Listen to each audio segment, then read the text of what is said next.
बिस्मिल्लाहिर्रहमानिर्रहीम। हम कर रहे हैं 9th क्लास की फिजिक्स का चैप्टर 8। आज की वीडियो में हम न्यूमेरिकल को डिस्कस करेंगे। सबसे पहला जो न्यूमेरिकल है वो है न्यूमेरिकल 8.1। सबसे पहले इसकी स्टेटमेंट पढ़ते हैं और फिर इसको सोल्व करने की तरफ जाते हैं। स्टेटमेंट क्या थी इसकी?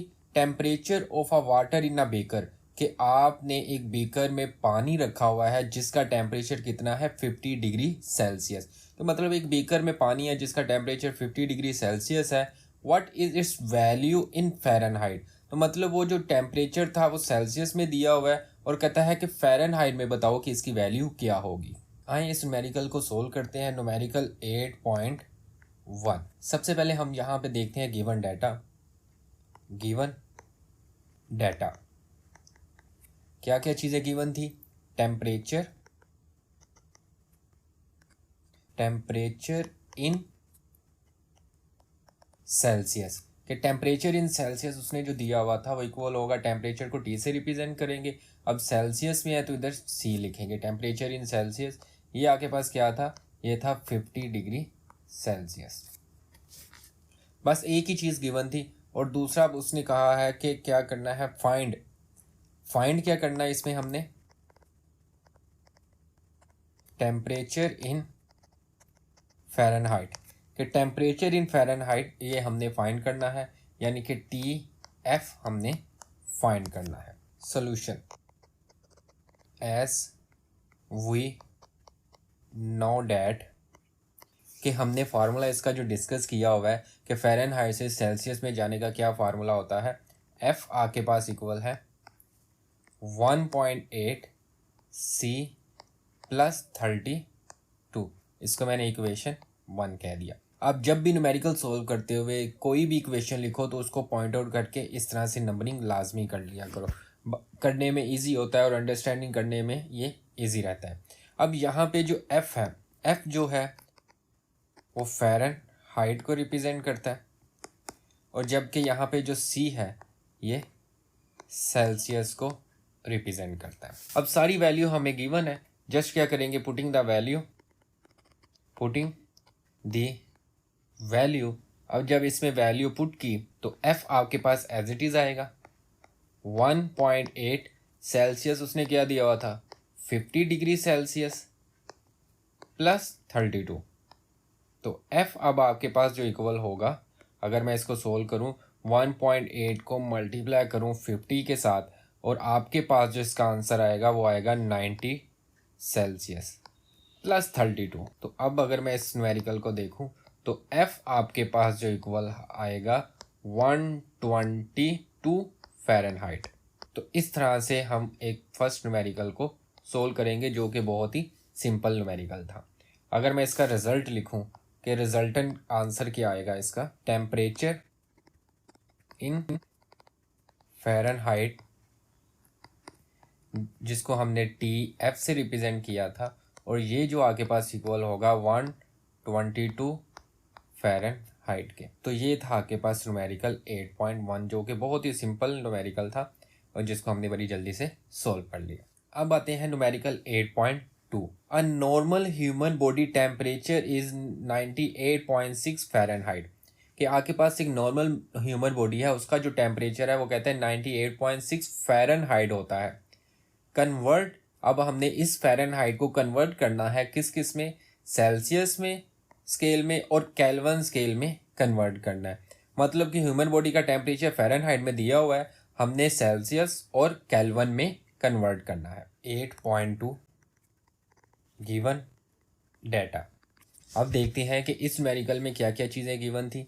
तो सबसे पहले उसने कहा था normal human body temperature in Fahrenheit, मतलब TF उसने जो आपको दिया था 98.6 फ़ारेनहाइट। अब वो कहता है फाइंड, इसमें हमने क्या करना है, फाइंड इसमें हमने जो टेम्परेचर फाइंड करना है, टेम्परेचर इन सेल्सियस मतलब कि टेम्परेचर इन सेल्सियस हमने फाइंड करना है एक। तो दूसरा वो कहता है टेम्परेचर, मैं शॉर्ट फॉर्म लिख रहा हूँ, टेम्परेचर इन केल्विन, कि टेम्परेचर इन केल्विन हमने फाइंड करना है।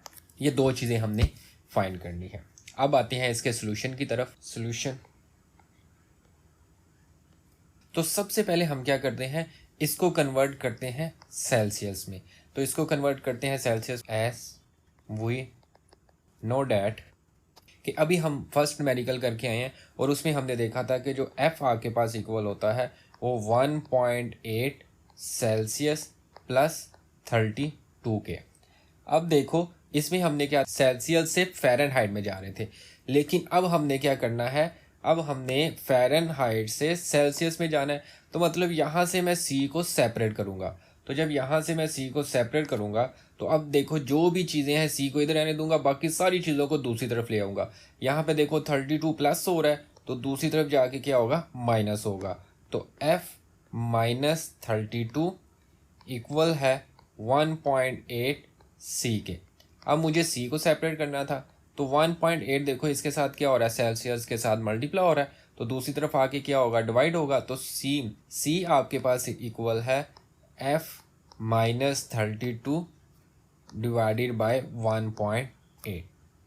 तो इसको मैंने अब फाइनल इक्वेशन 1 कह दिया। अब मैं क्या करूँगा, पुटिंग द वैल्यू, कि अब मैं वैल्यू पुट करूँगा तो सी आपके पास इक्वल होगा, फ़ारेनहाइट उसने कितना दिया हुआ था, एफ उसने जो आपके पास दिया हुआ था 98.6 फ़ारेनहाइट। तो एफ की जगह मैं पुट करूँगा 98.6 माइनस 32 डिवाइडेड बाय 1.8। अब मैं इसको सिंपली सोल्व करूँगा। तो सिंपली सोल्व करके अगर मैं इन दोनों को पहले माइनस कर लेता हूँ तो सी आपके पास जो इक्वल आएगा वो आएगा 66.6 डिवाइडेड बाय 1.8, कि मैंने पहले इन दोनों को माइनस किया तो मेरे पास 66.6 और 1.8 एज इट इज़ मैंने उसको लिख दिया। अब अगर मैं इनको डिवाइड करता हूँ तो सी आपके पास जो इक्वल होगा तो फाइनल आंसर इसको जो आएगा 37 सेल्सियस। और अगर मैं इसको लिखूं तो टी सी आपके पास जो इक्वल आएगा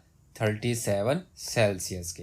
तो ये हमने फर्स्ट स्टेप इसका कर लिया, टेम्परेचर इन सेल्सियस फाइंड कर लिया।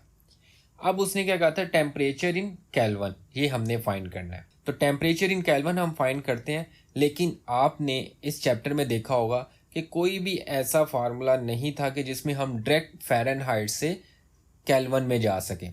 तो इसलिए भी हमने सबसे पहले सेल्सियस टेम्परेचर फाइंड किया था। अब मैं इसका केल्विन टेम्परेचर फाइंड करता हूँ, मतलब कि टी के मैंने फाइंड करना है, टेम्परेचर इन केल्विन। इसका जो फार्मूला था वो भी हमें पता है, एज वी नो डैट, कि हम जानते हैं कि इसका जो फार्मूला होता है टी के आपके पास जो इक्वल होगा वो था 273 प्लस सेल्सियस। ये फार्मूला हमने स्टडी किया हुआ है। अब मैं क्या करूँगा, इसको मैंने इक्वेशन 2 कह दिया। अब मैं इसमें क्या करूँगा, वैल्यू पुट करूँगा, पुटिंग दी वैल्यू।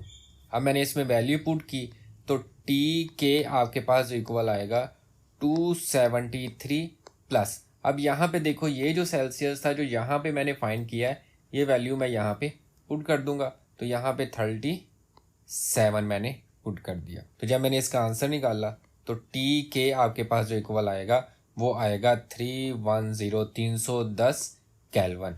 तो ये हमारे पास फाइनल आंसर आ गया। अगर मैं इसका रिज़ल्ट लिखूं तो रिज़ल्ट क्या होगा, टेम्परेचर इन सेल्सियस आपके पास कितना आया था, 37 सेल्सियस, जबकि टेम्परेचर इन केल्विन आपके पास क्या आया, 310 केल्विन के। तो ये था आपके पास numerical 8.2। Numerical 8.3, calculate the increase in length.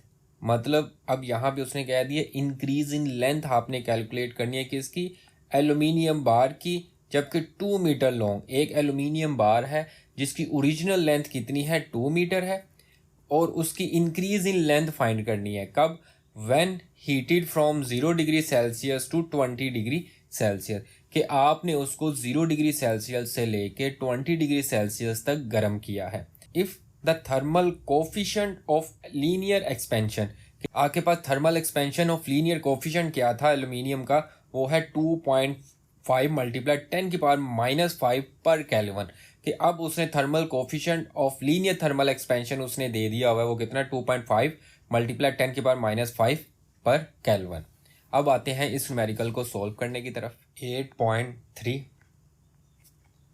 Given data. अब देखते हैं कि इसमें क्या क्या चीज़ें गिवन थी। जैसा कि आपको न्यूमेरिकल की स्टेटमेंट अच्छी तरह समझ लग चुकी होगी, उस न्यूमेरिकल की स्टेटमेंट को देखते हुए गिवन डाटा यहाँ पे लिखते हैं। सबसे पहले उसने जो आपको दिया था लेंथ ऑफ एल्यूमिनियम बार, कि आपके पास जो ओरिजिनल लेंथ थी एल्यूमिनियम बार की L0, उसको ओरिजिनल लेंथ बोलते हैं, ये आपके पास कितनी थी 2 मीटर। अब अगर मैं इसको लिखूं तो ये जो O मैं लिख रहा हूँ ये आपके पास ओरिजिनल लेंथ को रिप्रेजेंट कर रहा है। इस वजह से मैं बार बार ओरिजिनल लेंथ पूरा लिखने की बजाय LO लिख देता हूँ, तो मतलब जो उसकी ओरिजिनल लेंथ थी वो 2 मीटर थी। अब देखो उसने कहा था इनिशियल टेम्परेचर, मतलब 0 डिग्री सेल्सियस से लेकर 20 डिग्री सेल्सियस तक आपने उसको गर्म किया है। तो जो उसका इनिशियल टेम्परेचर होगा, इनिशियल टेम्परेचर को T1 से मैं रिप्रेजेंट करता हूँ, तो वो आपके पास कितना था 0 डिग्री सेल्सियस। तो अब मैं क्या करूँगा, इस सेल्सियस को केल्विन में कन्वर्ट करूँगा, क्योंकि मैंने आपको बताया था कि जब भी आपके पास फिजिक्स में टेम्परेचर न्यूमेरिकल में सेल्सियस में दिया होगा तो इसको केल्विन में लाजमी कन्वर्ट करना होगा। तो अब देखें 0 प्लस 273 इसमें ऐड किया तो ये आपके पास आ गया 273 केल्विन। फिर उसने कहा था 0 डिग्री सेल्सियस से लेकर 20 डिग्री सेल्सियस तक गर्म किया था, तो T2 आपके पास कितना होगा, वो आपके पास आएगा 20 डिग्री सेल्सियस। तो मतलब इसको भी मैं कन्वर्ट करूँगा, तो जब मैंने इसको भी कन्वर्ट किया तो 20 प्लस 273, तो आपके पास इसका जो आंसर आएगा 293 केल्विन। तो ये मैंने ओरिजिनल लेंथ और दो उसने जो इनिशियल और फाइनल टेम्परेचर दिया था वो मैंने यहाँ पे लिख दिया। अब इसने साथ साथ एक और चीज़ दी थी लीनियर थर्मल एक्सपेंशन कोफिशिएंट, उसको हम जो रिप्रेजेंट करेंगे अल्फा से रिप्रेजेंट करेंगे, और ये जो चीज़ उसने दी थी 2.5 मल्टीप्लाइड 10 की पावर -5 पर केल्विन, तो ये उसने आपको गिवन दिया था। अब हमने इस न्यूमेरिकल में फाइंड क्या करना है, तो इस न्यूमेरिकल में उसने फाइंड करने को बोला था इंक्रीज इन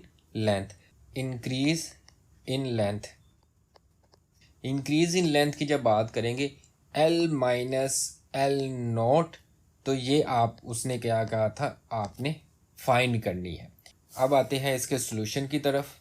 सॉल्यूशन, सबसे पहले हम इसका फार्मूला देखते हैं। एज वी नो डैट कि लीनियर थर्मल एक्सपेंशन जब हमने किया था उसका फार्मूला क्या होता था, L माइनस L0 आपके पास इक्वल है alpha L0 T2 minus T1 के फाइनल टेम्परेचर को इनिशियल टेम्परेचर से क्या किया, माइनस कर दिया। अब इसको मैंने इक्वेशन 1 कह दिया। पुटिंग दी वैल्यू, अब मैंने इसमें वैल्यू पुट की L minus L0 as it is. Alpha के पास क्या, अल्फ़ा के पास जो इक्वल होगा 2.5 मल्टीप्लाइड 10 की पावर -5, ये मैंने ब्रैकेट लगा दी, और L0 जो आपके पास इक्वल होगा उसने दिया था 2 मीटर के, तो 2 मैंने इधर लिख दिया। अब T2 माइनस T1, अब T2 कितना था 293 और T1 कितना था 273, तो 293 माइनस 273, तो ये मैंने इसमें वैल्यू पुट कर दी। अब मैं इस न्यूमेरिकल को थोड़ा सा सिंप्लीफाई करता हूँ, सोल्व करता हूँ। L माइनस L0 आपके पास एज इट इज़ आ गया। 2 को जब मैंने इसके साथ मल्टीप्लाई किया तो आपके पास जो आंसर आया 5 मल्टीप्लाई 10 की पावर -5, ये मैंने ब्रैकेट लगा दी, और जब मैंने इसको माइनस किया तो आंसर आया 20 kelvin.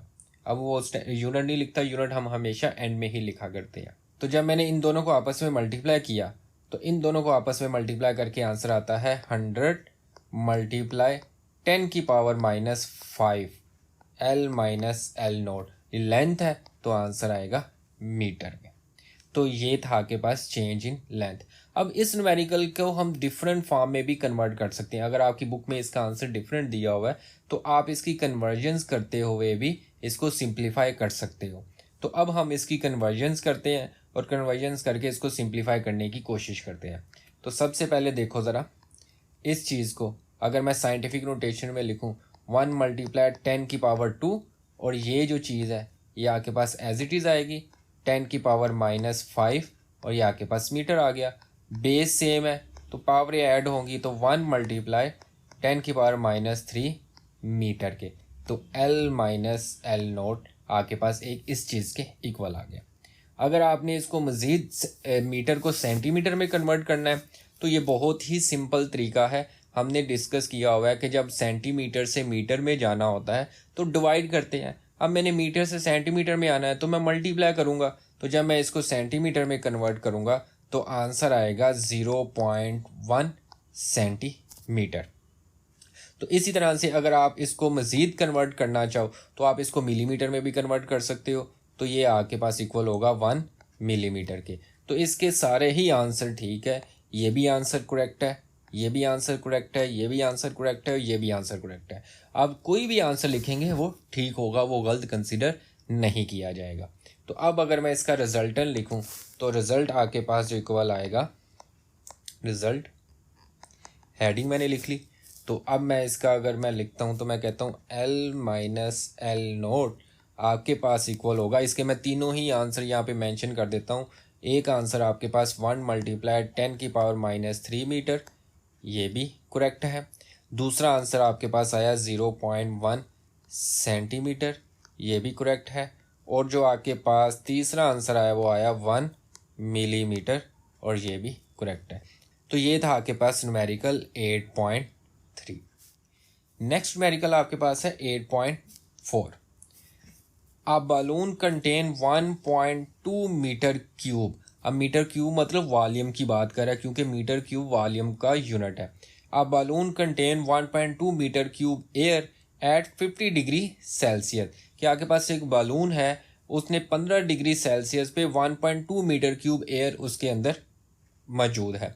Find its volume at 40 degree Celsius. के मतलब अगर मैं उसी बलून का जो टेम्परेचर है अगर 40 डिग्री सेल्सियस हो जाता है तो कहता है बताओ तब उसका वॉल्यूम क्या होगा। थर्मल कोफिशिएंट ऑफ वॉल्यूम, के वॉल्यूम का जो थर्मल कोफिशिएंट है उसने दिया हुआ है 3.67 × 10⁻³ पर केल्विन। 8.4 given data. अब उसने जो आपको यहाँ पे गिवन डाटा दिया था वो क्या क्या था, उसने कहा था वॉल्यूम उसने जो दिया था आपके पास, तो वॉल्यूम को मैं जो रिप्रेजेंट करता हूँ V1, वॉल्यूम इसका होगा 1.2 मीटर क्यूब। इसको मैं इनिशियल वॉल्यूम भी उसका कह सकता हूँ। अब उसने आपको यहाँ पे एक और चीज़ दी थी टेम्परेचर, के 1.2 मीटर क्यूब उसका जो वॉल्यूम था वो किस टेम्परेचर पे था, T1 उसने कितना दिया था आपको 50 डिग्री सेल्सियस। अब मैंने जैसा कि लास्ट न्यूमेरिकल में भी आपको बताया था कि आप इस सेंटीग्रेड को केल्विन में कन्वर्ट करोगे तो कन्वर्ट करने के लिए क्या करते हैं 273 इसमें ऐड कर देते हैं। तो जब मैंने इसमें 273 ऐड किया तो आंसर आया 288 केल्विन। अब उसने कहा था कि मुझे वॉल्यूम बताओ एट 40 डिग्री सेल्सियस, मतलब T2 उसने जो आपके पास दिया हुआ है वो कितना था 40 डिग्री सेल्सियस। तो मैं इसको भी कन्वर्ट करूँगा। तो जब मैं इसको भी कन्वर्ट करूँगा तो 40 + 273 आपके पास जो इसका आंसर आएगा वो आएगा 313 केल्विन। तो ये तीन चीज़ें उसने जो दी थी हमने यहाँ पे मेंशन कर ली, 1, 2 और 3। इसके साथ साथ उसने एक और चीज़ दी थी, उसने कहा था कि वॉल्यूम थर्मल एक्सपेंशन कोफिशिएंट जो उसने दिया था तो उसको जो मैं रिप्रेजेंट करूँगा उसको मैं बीटा से रिप्रेजेंट करूँगा। तो बीटा आपके पास इक्वल था, उसने कितना दिया था 3.67 × 10⁻³ पर केल्विन। अब हमने इसमें फाइंड क्या करना है, फाइंड हम देख लेते हैं। उसने कहा था find the volume of a gas at 40 degree Celsius, कि 40 डिग्री सेल्सियस पे उसका वॉल्यूम फाइंड करना है, मतलब कि आपने V2 फाइंड करना है। तो अब हम इसके सॉल्यूशन की तरफ आते हैं। सॉल्यूशन,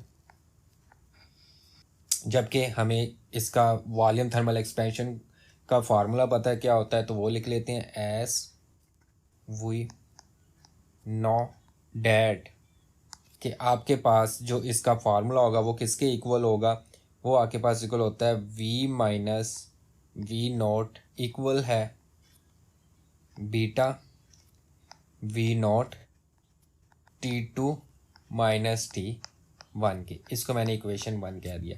अब यहाँ पे एक कन्फ्यूजन आप सब बच्चों को होगी कि यहाँ पे तो ऊपर मैंने V1 और V2 लिखा हुआ है, तो इट्स मीन कि अगर मैं इसकी बात करूं तो ये जो आपके पास वॉल्यूम है ये ओरिजिनल वॉल्यूम है एट 50 डिग्री सेल्सियस पे, तो इसको मैं V0 भी बोल सकता हूं, गलत नहीं होगा।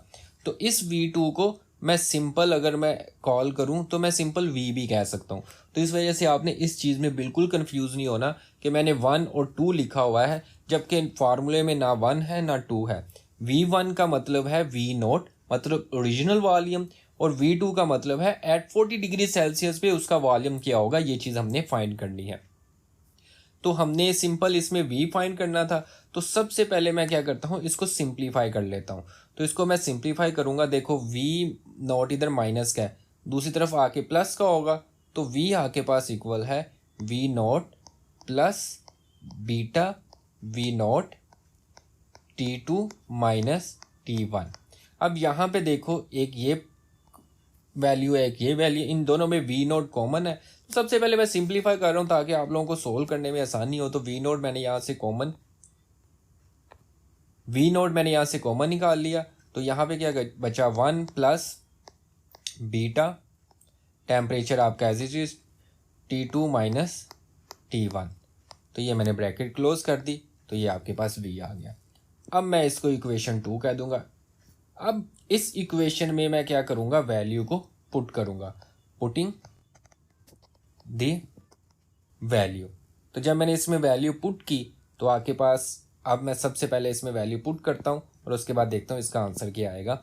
V आपके पास इक्वल है V0 आपके पास क्या था, मैंने जैसा कि बताया V0 और V सेम है, तो 1.2 ये मैंने ब्रैकेट में लिख दिया।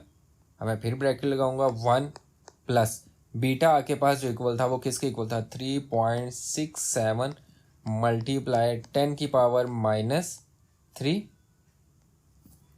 ये मैंने ब्रैकेट लगा दी ताकि कन्फ्यूजन ना हो। अब मैं टेम्परेचर जब इसमें मेंशन करूँगा तो 313 -288, तो ये मैंने ब्रैकेट से इसको वैल्यू पुट कर दी।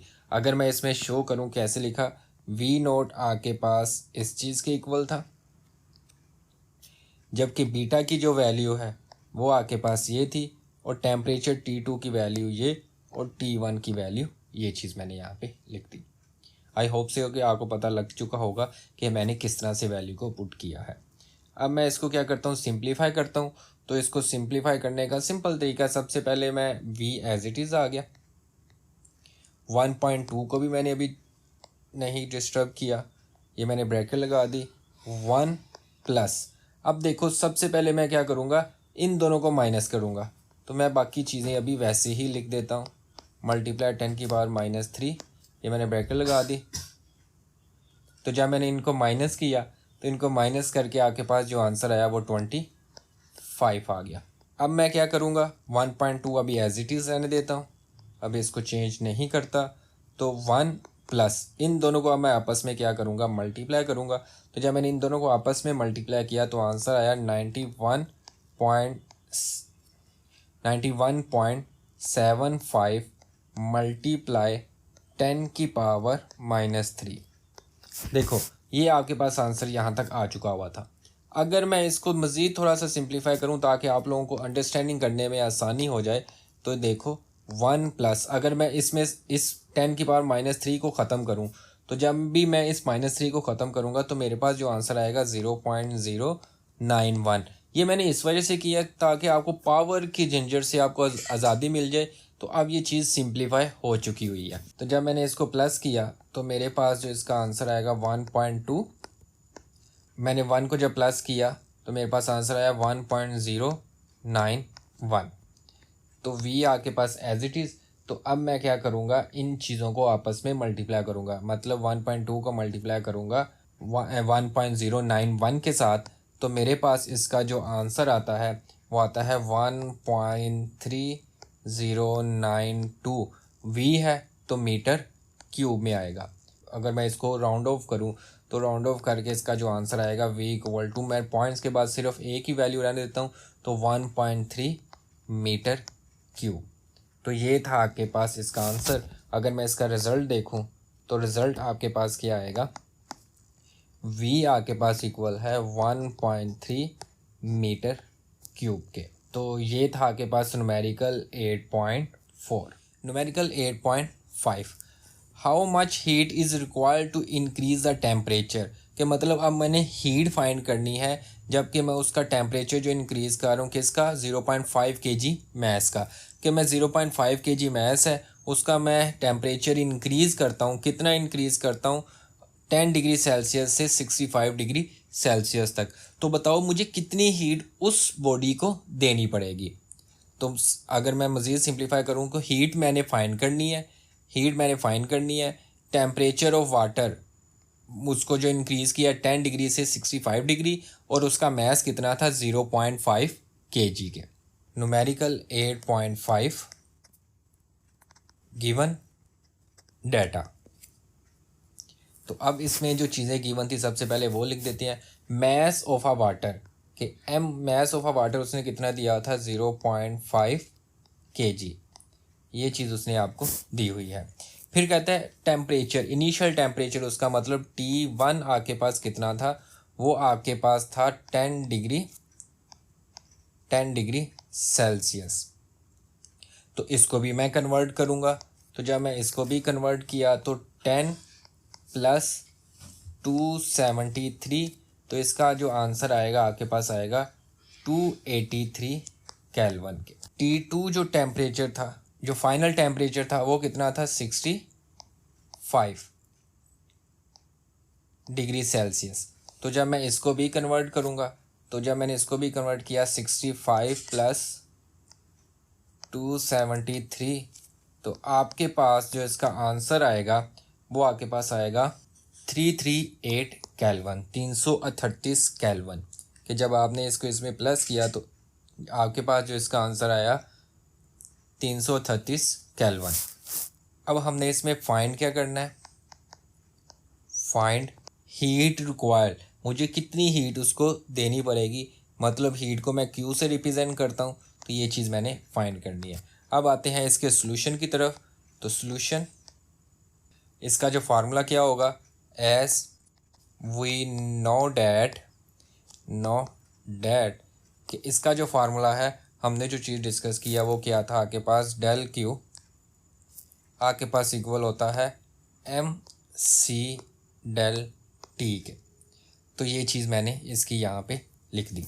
अब यहाँ पे देखो, अगर मैं थोड़ा सा फार्मूले को एक्सप्लेन कर दूँ तो ये चेंज इन टेम्परेचर को रिप्रेजेंट करता है, ये आपके पास हीट को रिप्रेजेंट कर रहा है, ये आपके पास टेम्परेचर को रिप्रेजेंट कर रहा है, टेम्परेचर, ये आपके पास मैस को रिप्रेजेंट करता है, और जबकि ये आपके पास जो सी है ये आपके पास हीट कैपेसिटी को रिप्रेजेंट करता है। तो ये आपके पास आएगा हीट कैपेसिटी। और अब हम यहाँ पे वाटर की बात कर रहे हैं क्योंकि ये जो मैस गिवन था ये पानी का मैस गिवन था, किसका था, वाटर का। तो यहाँ पे जो हीट कैपेसिटी होगी वो पानी की यूज़ होगी, जबकि पानी की जो हीट कैपेसिटी होती है वो 4200 जॉल होती है। ये हमने जॉल पर केल्विन पर केजी होती है, तो ये 4200 उसकी हीट कैपेसिटी होती है। अब मैं क्या करूँगा, पुटिंग द वैल्यू, कि वैल्यू मैंने पुट की, तो आपके पास क्या आएगा, डेल क्यू आपके पास इक्वल है, मैस कितना था 0.5 kg, और जबकि उसकी जो वैल्यू थी 4200, और टेम्परेचर अगर मैं बात करूं तो 338 माइनस 283। अब मैंने ये क्यों लिखा, क्योंकि चेंज इन जो टेम्परेचर है वो T2 माइनस T1 होता है, तो हम इस तरह से भी उसको लिख सकते हैं। तो ये दोनों चीज़ें ही सेम है। तो डेल क्यू आपके पास जो इक्वल आएगा 0.5, अभी मैं इसको एज इट इज़ रहने देता हूँ, इसको भी चेंज नहीं करता। तो जब मैंने इनको माइनस किया तो आंसर आया 55 केल्विन के। तो जब मैंने यहाँ पे लिखा डेल क्यू आपके पास इक्वल है, तो इन सारी चीज़ों को आपस में मल्टीप्लाई करूँगा, तो इन सारी चीज़ों को आपस में मल्टीप्लाई करके आंसर आता है 11115500 जाओ। तो इसका जो अब मैं रिजल्टन लिखूँगा तो रिजल्टन क्या आएगा, तो रिज़ल्ट आपके पास क्या आएगा कि आपके पास जो चेंज इन हीट है वो इक्वल है 11115500 5500 जूल के। तो ये था आपके पास न्यूमेरिकल 8.5। अगर यहाँ तक किसी बच्चे को कोई भी कन्फ्यूजन है वो कमेंट करके लाजमी डिस्कस कर सकता है। इंशाल्लाह मिलते हैं नेक्स्ट वीडियो में नेक्स्ट लेक्चर के साथ। तब तक के लिए अल्लाह हाफिज़।